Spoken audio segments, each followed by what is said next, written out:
The game industry is full of bullshit, but every now and then we see a gleaming jewel in the brown fecal wasteland. While loot boxes aren't going away anytime soon, there is enough controversy around them and there is enough dirt associated with them that it can be seen as good PR for companies to come out against them, or at least say that they're not going to be using them in their games. While this won't stop the likes of EA and Warner Brothers and Ubisoft utilising gambling methods to exploit its customers and fleece us for all we're worth, it's still a rather rewarding sign to see that some developers have witnessed the backlash and realised, hey, we can capitalise on that. It's a seized opportunity that could save some games from loot boxery. And when it comes to a game like Monster Hunter, which is ripe for exploitation. I mean, you can just imagine how many ways you could fuck that game up with microtransactions and make money doing it. It's nice to see that the developers of said game are not interested.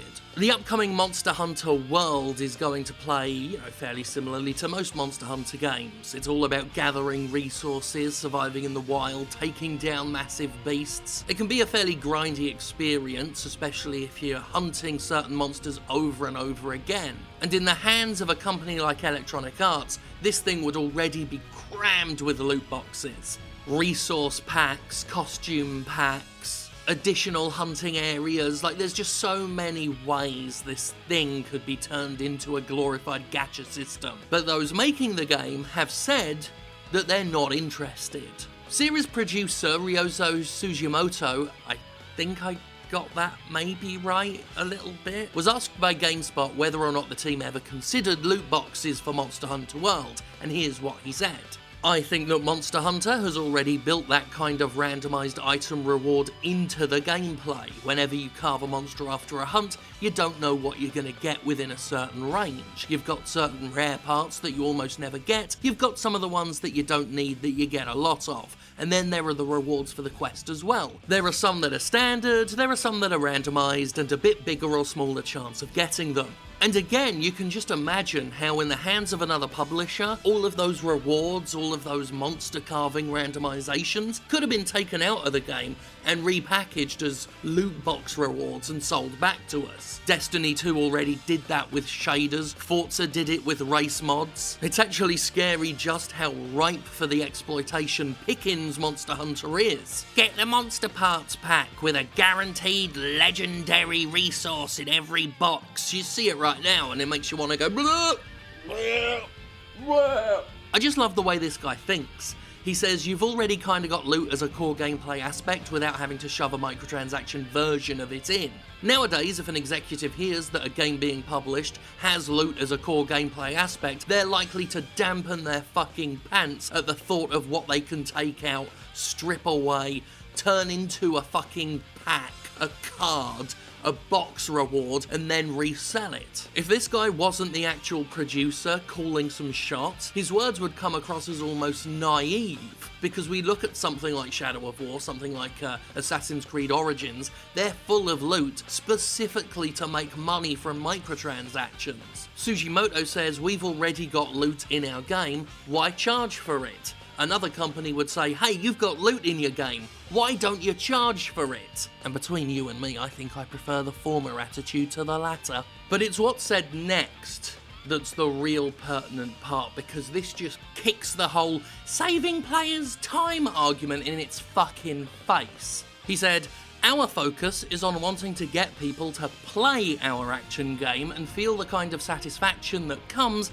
with the achievement you get with completing a hunt and getting rewards. We want people to have the experience that we've made for them rather than the option to skip the experience.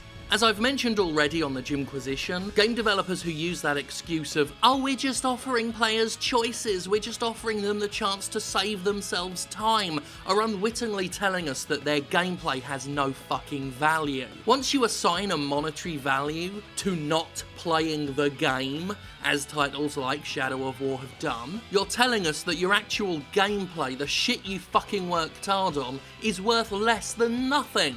And here we are with a developer coming along saying something that now sounds like a revelation, when it's really just a basic fact that games based around loot are supposed to be played and enjoyed so that the loot they get feels like a reward for their efforts. When you introduce a system to just buy all the loot you need into that game's universe, you fucked the point of it. Case in point, Diablo 3 was fucking miserable, unsatisfying to play until they took that real money auction house out of it, removed it like a fucking bubo. Once they did that, suddenly you were getting class-specific loot drops and the game was constantly feeling rewarding as you got more stuff that you could use that benefited your character. It wasn't just random scraps of shit that you couldn't use and were forced to sell on the auction house in order to get any fucking worth out of it. And conversely, you often felt railroaded to make use of the auction house yourself to get some better gear that your own character actually fucking needed. Once that was all removed, the game became immeasurably more fun.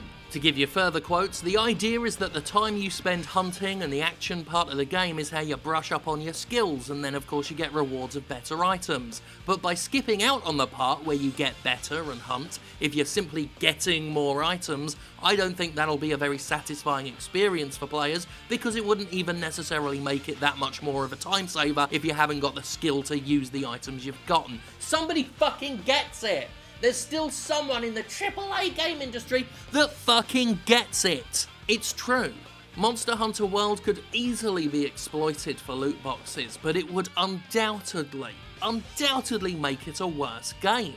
It would devalue the entire point of the game, which is hunting monsters, just as Shadow of War devalued and undermined the entire point of Shadow of Mordor's Nemesis system. Just like doing certain quests in Assassin's Creed Origins are pointless. I'm like, well, why do I want to go do this quest just to get a random piece of loot when it's going to be outclassed by more loot later? Because they didn't really think about this whole loot system at all, did they? I think it was just, this feels like this was just put in to make money, just to sell currencies. Nah, you're right, Ubisoft would never do something like that, would they?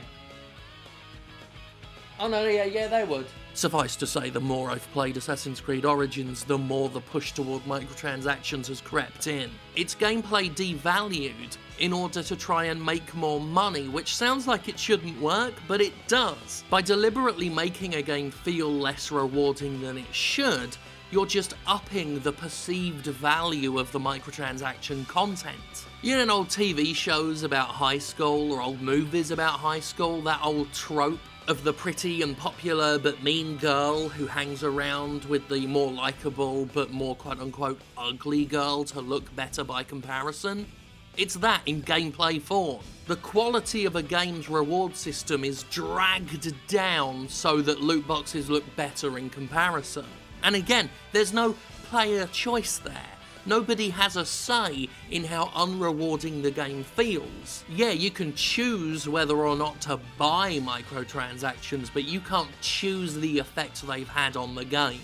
And I think there's enough evidence out there now, an embarrassment of evidence out there now, that microtransactions do indeed have a negative impact on a game. Or at the very least, the game's quote-unquote reward system, which is feeling less and less rewarding with certain titles when you're relying purely on in-game rewards. So amidst all the industry bullshit, there are still some developers in the AAA space that get it, that still have some artistic integrity, some artistic pride, and aren't willing to sacrifice their own game to the altar of unbridled profit. So here's to Monster Hunter World, an increasingly rare example of a AAA game with some fucking dignity. Always dignity.